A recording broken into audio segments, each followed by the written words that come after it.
பகதாதுக்கு மட்டுமல்ல ஒட்டுமொத்த ஈராக்கினுடைய பெருமைக்குரியவராக மாறுகிறார் அல்லாமா இப்னுல் ஜௌசி தன்னுடைய கல்வியால், பேச்சால், ஆற்றலால், எழுத்தால், அவர்கள் தொகுத்த நூல்களால்.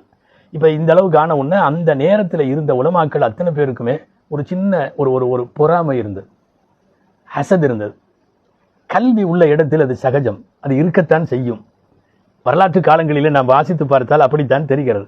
எனவே எல்லாருமே என்ன சொன்னாங்க, இப்னு ஜௌசிக்கு ஒரு சரிவு உண்டாகணும், அதுதான் நல்லதுன்னு நினைச்சுக்கிட்டாங்க. இந்த நேரத்தில் இவங்களாவது அல்லாமா இப்னு ஜௌசி கொஞ்சம் வாயை கட்டி மென்மையான அணுகுமுறையில் இருந்திருந்தா கூட பிரச்சனையை தவிர்த்திருக்கலாமோ என்னவோ. போல்டா அடிச்சு தள்ளினார். பாடங்கள்ல, பயானுகள்ல, கிதாபுகள்ல, எழுத்துக்கள்ல. குறிப்பா சாடினதுல இவர் நிறைய பேர்த்தை சாடினதுல குறிப்பா சாடினது ஷாபி மதுகபை சார்ந்தவர்களை, ஹனபி மதுகபை சார்ந்தவர்களை, உபதேசிகளாக சொற்பொழிவர்களாக இருக்கிற பேச்சாளர்களை எல்லாத்திலையும் சாடி விட்டார். பொதுவாக அவர் வலா யுபானி பி மகானத்து கதிரி உலமா இஹிம்னு எழுதுறாங்க. அவங்க எதிரில் நாம யாரை விமர்சிக்கிறோமோ அவர் எவ்வளவு பெரிய ஆலிமா அப்படின்னு நினைக்கிறதே இல்லை, எல்லாத்தையும் சாடுவாங்க.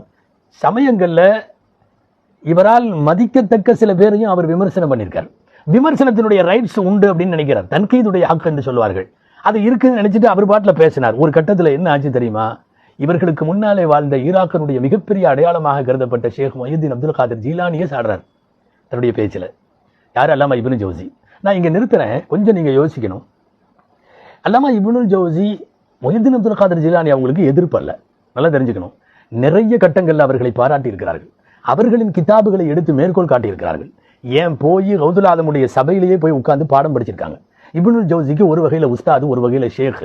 மதிச்சும் நிறைய கிதாப் எழுதியிருக்கார், அதே சமயம் விமர்சித்தும் எழுதியிருக்கிறார். அவர் என்ன நினைக்கிறாருன்னா, நான் மதிக்கத்தக்க ஒரு நபராக இருந்தாலும் விமர்சனம் வைக்கக்கூடாதுன்னு அவசியம் இல்லை, விமர்சனம் பண்ணலாம். அதனால அவர்களுடைய சட்ட முடிவுகளில், அவர்களின் ஃபத்வாக்களில், மொஹிதீன் அப்துல் காதிர் ஜீலானியினுடைய சில தசவுப்பு சார்ந்த அம்சங்களில் இப்னு ஜௌசி நேரடியா பேச ஆரம்பிச்சார். அவ்வளவுதான் கொந்தளிச்சிருச்சு ஈராக். நீ மொஹிதீன் அப்துல் காதிர் ஜீலானியை நீ பேசுறியா, உன்னை சும்மா விட மாட்டோம். எதிர்ப்பு வடுத்து விட்டது. நான் ஏற்கனவே முதல் கட்டத்தில் சொல்லி இருக்கிறேன், நிறைய பேர் எதிர்ப்பில் இருக்கிறார்கள். இப்ப போதா குறைக்கு ஜீலானி கத்தஸல்லாஹு சிர்ரஹுல் அஸீஸினுடைய நம்பிக்கையாளர்களும், அவர்களுடைய அபிமானிகளும், அவர்களுடைய முரீதீன்களும், அவர்களின் வழிவந்த உலமாக்களும் எல்லாம் இவருக்கு எதிர்ப்பாயிட்டாங்க.